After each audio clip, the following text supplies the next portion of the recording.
A presidente do Peru, Dina Boluarte, apresentou um novo projeto de lei que traria eleições para 2023 em uma tentativa de reprimir os protestos em todo o país, já que um Congresso fragmentado não consegue chegar a um acordo após semanas de luta interna. Para a gente falar sobre esse assunto, convidamos o professor de Relações Internacionais do IBMEC, Christopher Mendonça. Professor, bem-vindo. Obrigada por nos atender. Bom sábado.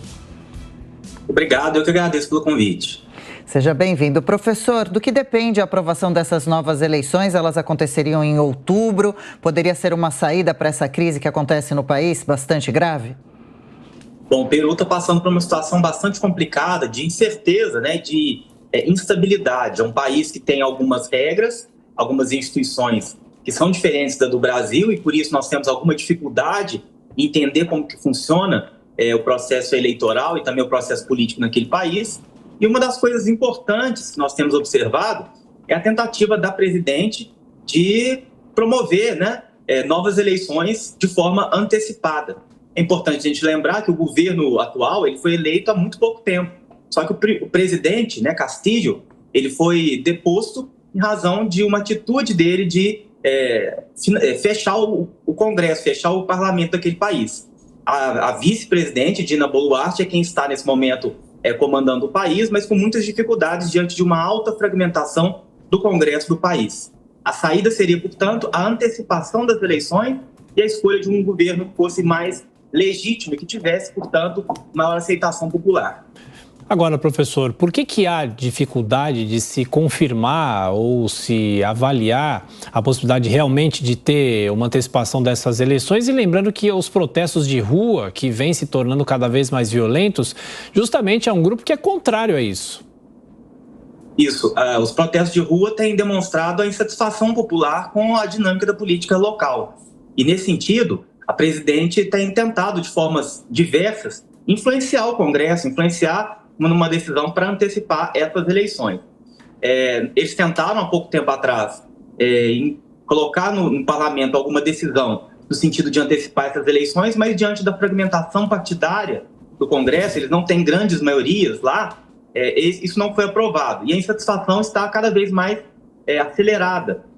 Pessoas estão morrendo nas ruas, ônibus estão sendo incendiados, a população de fato está muito voltada para a questão de criticar e de não concordar com aquilo que tem sido feito nesses últimos meses de governo. 48 pessoas, pelo menos, já morreram nessas 8 semanas de protestos. Professor Christopher Mendonça, a pergunta agora de José Maria Trindade. Zé? Perfeito, muito bom dia, professor. Professor, o Peru está passando por uma situação crítica, 6 presidentes nos últimos 6 anos, há uma desintegração geral e uma polarização nunca vista.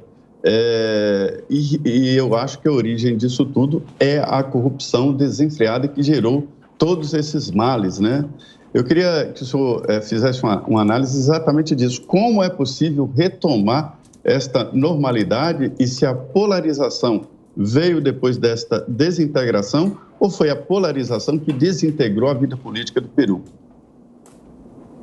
Bom dia, José Maria. Você tem toda a razão. O Peru tem sido um país muito instável nos últimos anos, principalmente por essa variação nos presidentes. Houveram diversos presidentes em um tempo muito curto. Então, o próprio sistema político peruano ele recebe muitas críticas de especialistas brasileiros e de outros países, no sentido de que ele não tem tanta estabilidade quanto se espera. A solução para isso seria um redesenho das instituições políticas daquele país. Inclusive, não foi aceita recentemente a antecipação das eleições peruanas, exatamente porque há um grupo de pessoas, inclusive parlamentares, que querem, ao mesmo tempo de mudarem a Constituição para antecipar as eleições, alterarem algumas questões dentro da Constituição do país, no sentido de fazer com que o país se torne mais estável politicamente. Então, há a necessidade de se fazer reformas constitucionais, parecido com aquilo que já tem sido feito em outros países, inclusive no Chile, que debate uma nova Constituição para o país. Isso precisa ser feito com bastante urgência para manter o equilíbrio no país e para manter também a legitimidade dos governos de turno. Jornal da Manhã, agora são 10h15. Repita. 10h15. Professor, até as eleições, se é que elas vão ocorrer no Peru em outubro, o que poderia conter essas manifestações no país, já que elas são tão violentas? Bom, se espera que a presidente, né, Dina Boluarte, ela tenha uma capacidade de dialogar com o Congresso e de criar uma certa esperança na população de que a transição de poder será feita o mais rápido possível. Evidentemente que convencer a população de que vai vir algo melhor pela frente não é um desafio muito fácil, diante de um contexto de grande incerteza que nós estamos vendo agora, mas esse é um desafio que o governo precisa ter, né, e que eu acredito que a presidente que assumiu o poder nesses últimos meses vai ter essa grande capacidade de fazer essa transição importante para o país. O professor, falando um pouco sobre a questão econômica, né? A senhora é do IBME, que também tem essa relação da economia com a política sempre, né? E a questão internacional. E a situação no Peru também não é boa nesse sentido. Isso agrava ainda mais a configuração política do país? Bom, nós sabemos que a economia ela é muito sensível, né, a qualquer questão da área política. E um país com tanta instabilidade de presidentes, de Congresso, ele acaba gerando resultados muito negativos para a questão da economia. Então, uma das pautas prioritárias é restabelecer esse contato com a população e com o Congresso na tentativa de trazer novas perspectivas econômicas para o Peru. A Organização dos Estados Americanos, inclusive, tem auxiliado num pensamento de como trazer essa solução mais rápida para o país. Não dá para a gente aguardar até que haja novas eleições, porque a economia acontece no dia a dia e o Peru tem sido muito prejudicado diante desse contexto de incerteza que gera uma produção econômica bastante subdesenvolvida. Estamos falando sobre a situação do Peru aqui nessa edição do Jornal da Manhã e você está acompanhando. Agora, 10h17, aqui com o professor Christopher Mendonça, do IBMEC, professor de Relações Internacionais. Adriana. Zé Maria, mais uma pergunta, Zé? Sim, professor, eu tenho sido um observador assim, do novo mundo da comunicação e entendo que a instabilidade política, que isso não é só do Peru, mas passa por outros países, né? A origem é essa nova comunicação, que faz movimentação muito rápida da sociedade. O senhor vê esta ligação, quer dizer, do novo mundo da comunicação com estas instabilidades? Zé Maria, a gente tem visto de forma geral na política, né, de vários países, como que a comunicação, sendo alterada, sendo inclusive mais dinamizada, ela altera as questões relativas à política. Não é apenas no Peru que a gente observa isso, mas inclusive no Brasil, que teve eleições muito recentes, a gente observa que a comunicação chegou num ponto em que há uma dificuldade de controle da desinformação, das questões mais ligadas aí à veracidade das informações. E certamente isso tem sido um fator de desequilíbrio lá naquele país. A gente não estava acostumado com tanta exposição e com tanta rapidez na comunicação, e as instituições políticas do Peru e de outros países precisam acompanhar essa dinâmica, né, comunicativa, essa dinâmica de conexões. Então, eu acredito que sim, que há uma influência muito grande do novo tipo de comunicação que tem se desenvolvido lá dentro do país e que as instituições vão precisar acompanhar e, portanto, se redesenhar para poder atingir os públicos mais atentos e, nesse sentido, trazer uma estabilidade maior para aquele país. E, professora, as eleições que Boluarte, então, propõe antecipar agora para outubro, não garantiria também, ou não garantiriam, a revisão da Constituição? Como ficaria essa questão que faz tanto parte das reivindicações no país também? Exatamente. A questão de reformar a Constituição, só para entender um pouquinho mais profundamente, para ter uma antecipação das eleições, seria necessário mudar uma parte da Constituição, que fixa os mandatos, né, presidenciais. Só que há uma demanda por parte da população e também por parte do parlamento, que já que nós vamos fazer esta alteração constitucional, que haja também uma alteração em outros perfis, em outros artigos da Constituição, na tentativa de trazer maior certeza de que aquele presidente que foi eleito, ele será legitimamente levado a esse cargo e vai ter uma manutenção maior, um prazo maior para estar ali cumprindo esse propósito. Então, nesse sentido, não é que não queiram antecipar a eleição, mas o que se quer é, junto com essa antecipação eleitoral, produzir algo mais estável, produzir regras que acompanhem a dinâmica tão incerta, né, que a população tem visto nos últimos tempos lá no Peru. O professor, ainda nesta sexta-feira, o Congresso de novo barrou uma nova tentativa de se antecipar às eleições e os parlamentares afirmam que essa discussão está suspensa pelo menos até o mês de agosto.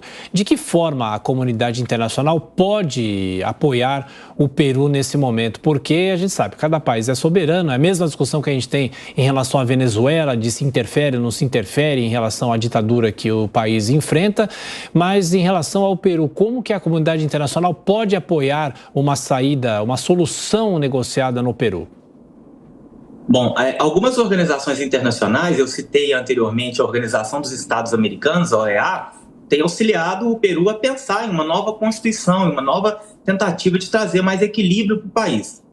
Outros países, inclusive os Estados Unidos, que têm uma definição de democracia que é importante para a nossa região, diversas constituições aqui, inclusive a brasileira, foram pensadas com base na Constituição americana, elas trazem essa ajuda, esse auxílio para a gente pensar em mecanismos para que haja maior equilíbrio de poder lá dentro do Peru. Então, nesse sentido, todos os insumos da comunidade internacional nesse momento serão cruciais para que se pense uma nova Constituição. Eu citei anteriormente que o Chile também está passando por um processo de reconstrução da sua Constituição. E, nesse sentido, esse contato com os países da região e até fora dele vão ser cruciais para que o Peru defina algumas questões, reforme a sua Constituição, no sentido de evitar tantas variações como a gente tem visto nos últimos tempos. 6 presidentes num curto espaço de tempo, com tantas variações, é algo que prejudica a imagem do país no campo internacional e, inclusive, tem seus aspectos relacionados à economia internacional que podem prejudicar muito o Peru e toda a sua população. Temos mais um tempinho. Zé Maria Trindade, pergunta. Professor, é só sobre essa opção nova do governo, de priorizar as relações aqui entre os vizinhos, do Cone Sul e Caribe, e também a presidência da Comissão de Relações Exteriores do Senado vai para o senador Renan Calheiros, Como é que o senhor vê essa nova formatação do Brasil nas relações internacionais? Bom, na verdade, não é uma nova formatação, Nos outros mandatos do presidente Lula, a gente viu uma horizontalização da política externa, É muito a característica dos governos do PT ter esse diálogo aqui com a América do Sul. Só para constar, é importante a gente lembrar que, desde a nossa redemocratização nos anos 1980, nós temos os olhos muito voltados para a América do Sul. Na nossa própria Constituição, há alguns artigos que inferem que a preferência das nossas relações externas sejam com países aqui da nossa região.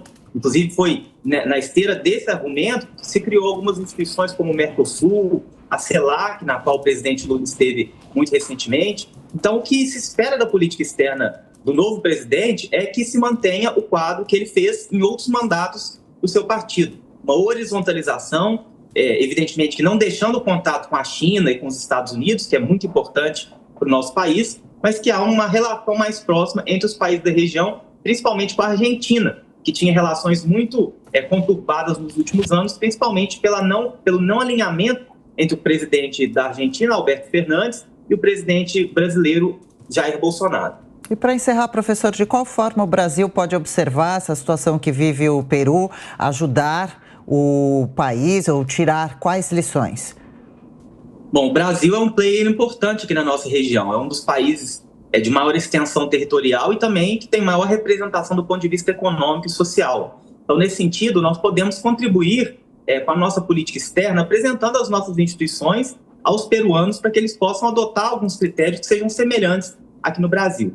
Diferentemente do que tem sido falado por alguns, a nossa democracia tem se estruturado, e tem dado certo nos últimos anos. Nós acabamos de passar por um pleito eleitoral, o pleito eleitoral foi respeitado pela decisão popular, o novo presidente assumiu e já está governando. Então, nesse aspecto, o Brasil é um país que pode ensinar, aqui na nossa região, algumas questões relativas a esse equilíbrio na nossa institucionalidade. O Brasil pode sim contribuir com a sua política externa no sentido de solucionar os problemas que o Peru tem enfrentado nesses últimos tempos. Professor de Relações Internacionais do IBMEC, Christopher Mendonça. Professor, muito obrigada pela entrevista, bom sábado, volte sempre, até uma próxima, hein?